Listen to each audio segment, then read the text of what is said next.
मेरा नाम रिजवाना शेख है। सफलता के रहस्य bye Ramesh Chand Mehrotra part 10 continue करती हूँ। मार्ग की बाधाएं। एक साइकिल सवार की साइकिल का पहिया सड़क के बीच में पड़े एक पत्थर से टकरा गया। साइकिल सवार ने झुंझला कर वहां पत्थर डालने वाले के नाम पर गंदी गंदी गालियां दे डाली।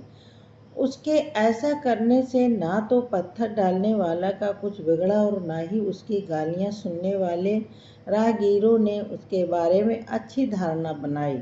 जो कुछ बिगड़ा सिर्फ उसका बिगड़ा, मूड बिगड़ा, जबान बिगड़ी। एक भोला सा राहगीर उससे बोला, सड़क के बीच में पत्थर डाल देने वाले ने तो जरूर गलती की है भैया, मानते हैं, पर तुमने पत्थर को सड़क पर पड़े हुए क्यों नहीं देखा?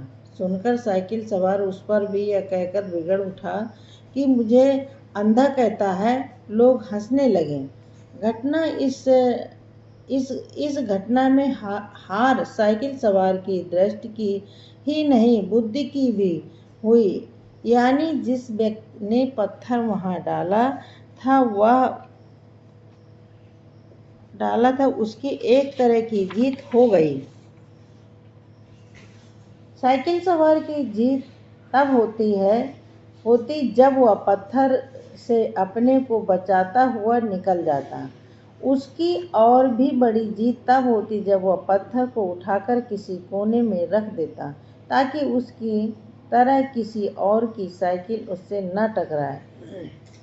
ऐसा अक्सर होता है कि हम अपनी आंखें खुली रखने के बजाय विविध क्षेत्रों में दूसरों से भारी अपेक्षा रखते हैं कि वे हमारे लिए मार्ग साफ सुथरा बनाकर रखेंगे। ऊपर वर्णित मामूली सी घटना से हम एक बड़ी सीख ले सकते हैं कि जीवन पथ में तरह तरह की बाधाएं आती हैं, जिनको पार करने के लिए हम स्वयं अपनी दृष्टि और बुद्धि का उपयोग करते हुए अपना रास्ता खुद बनाएं और आगे बढ़ने के लिए यह ना सोचें कि हमें हर रास्ता बना बनाया मिलेगा। बाधाओं को देखकर कुड़ने और बाधाएं उपस्थित करने वाले प्राणियों को कौन से कुछ हाथ नहीं लगेगा, कोसने से कुछ हाथ नहीं लगेगा। योग्यता से सदाचार पहले। एक विश्वविद्यालय के विभागाध्यक्ष किसी बैठक में शामिल होने के लिए एक अन्य विश्वविद्यालय गए थे, जहां उन्होंने वहां के अपने भविष्य के विभागाध्यक्ष से किसी ऐसे व्यक्ति का नाम सुझाने को कहा जिसे वे अपने विश्वविद्यालय में नियुक्त करा सकें।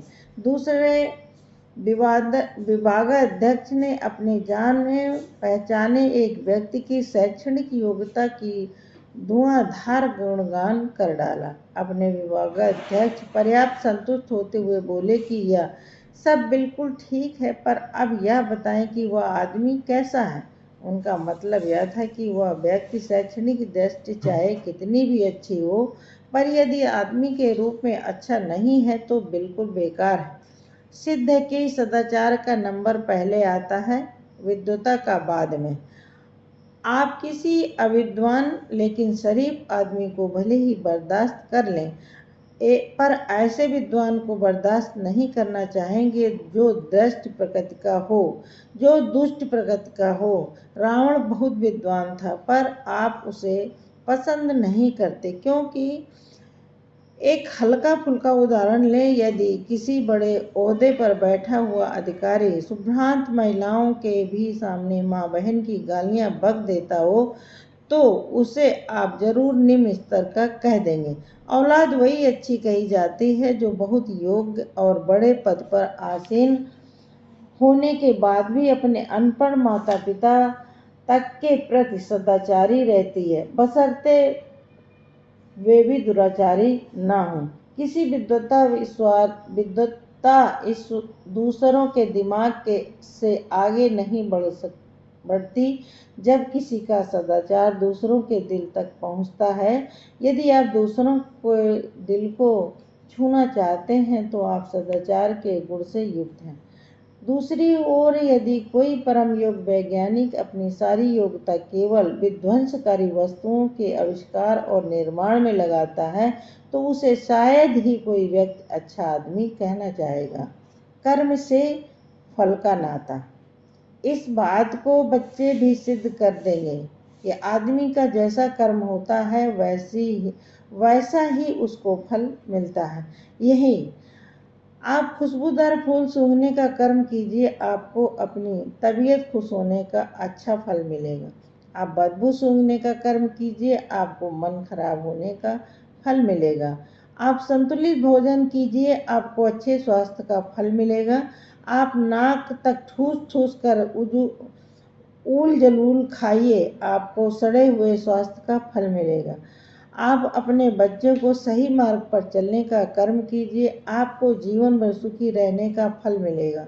आप उन्हें कुमार्ग पर जाने दीजिएगा, आपका खुद का जीवन भी परेशानियों और निराशाओं से भर जाएगा। कई बार हम गलत काम से मिली तात्कालिक सफलता के इस भ्रम में रहते हैं कि हमने बाजी मार ली। जुए की जीत शुरू होने में बहुत अच्छी लगती है, लेकिन वस्तुतः किसी बर्तन में गंदगी एक सीमा तक ही छिपाई जा सकती है।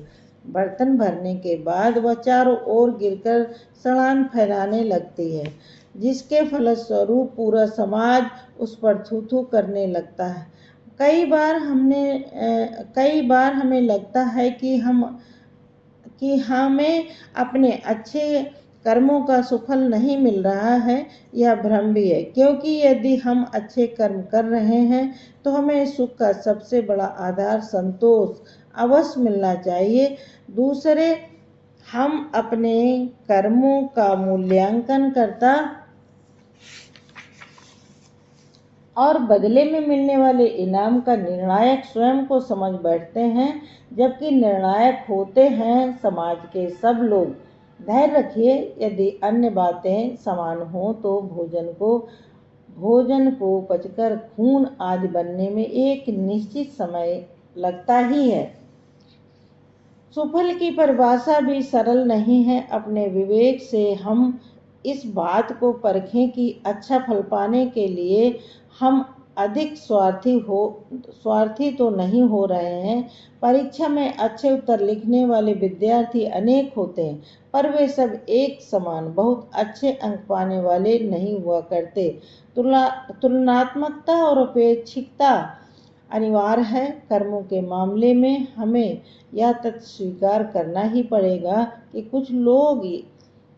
कुछ लोगों से यदि हमारे कर्म अच्छे रहते हैं तो हमारे कार्यों से भी कुछ लोगों के कर्म अच्छे रहते हैं। इसीलिए यह कहना गलत नहीं है कि फल की चिंता छोड़ दो और जो होता है अच्छा ही होता है। व्यर्थ की झेप।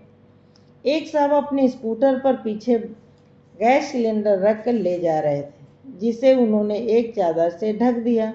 ढकने का कारण सिर्फ यह था कि लोग बाग या न देख लें कि वे सिलेंडर ढोने का छोटा काम खुद कर रहे हैं। जाहिर है कि उनकी मान्यता थी कि सिलेंडर ढोने से आदमी छोटा हो जाता है, भले ही वह उसे अपने महंगे और शानदार स्कूटर पर ढो रहा हो।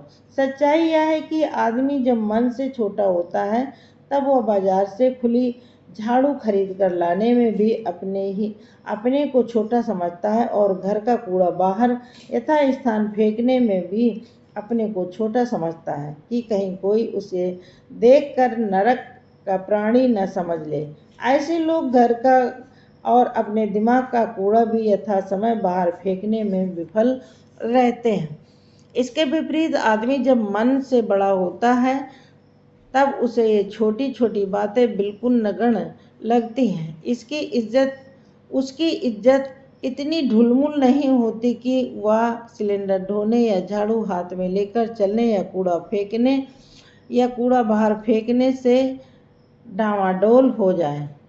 कुछ लोग को भ्रम होता है कि कुछ काम सिर्फ नौकरों के करने के होते हैं। ऐसे लोग वस्तुतः नौकरों के मोहताज होते हैं। ये नौकर क्या हैं? ये ऐसे लोग के हाथ पैर हैं। यदि नौकर मिलकर इन लोगों को सबक सिखाना शुरू कर दें तो इनका 2 दिन दो कदम चलना दुश्वार हो जाएगा। गनीमत है कि ऐसे लोगों को अपने बदन पर अपने हाथों से साबुन लगाने में और शौचपरांत प्रक्षालन क्रिया करने में अपनी शान घटती हुई नहीं लगती। हमें शुक्रगुजार होना चाहिए कि उन व्यक्तियों के प्रति जो हमारे बहुत से रोज़मर्रा के कामों में हमारी मदद करते हैं, लेकिन इसका मतलब यह नहीं कि हम उनके काम को छोटा समझें। यदि हमारे अंदर गलत भाव ग्रंथियाँ नहीं हैं तो हम उनके द्वारा हमारे लिए किए जाने वाले हर छोटे कहे जाने वाले काम को ज़रूरत पड़ने पर बिना किसी झेप के और बिना किसी की परवाह किए कर सकते हैं। ऐसे में यदि कोई हम पर हंसता है तो हम भी उस पर हंस दें, उसे बेचारा मानकर। Thank you.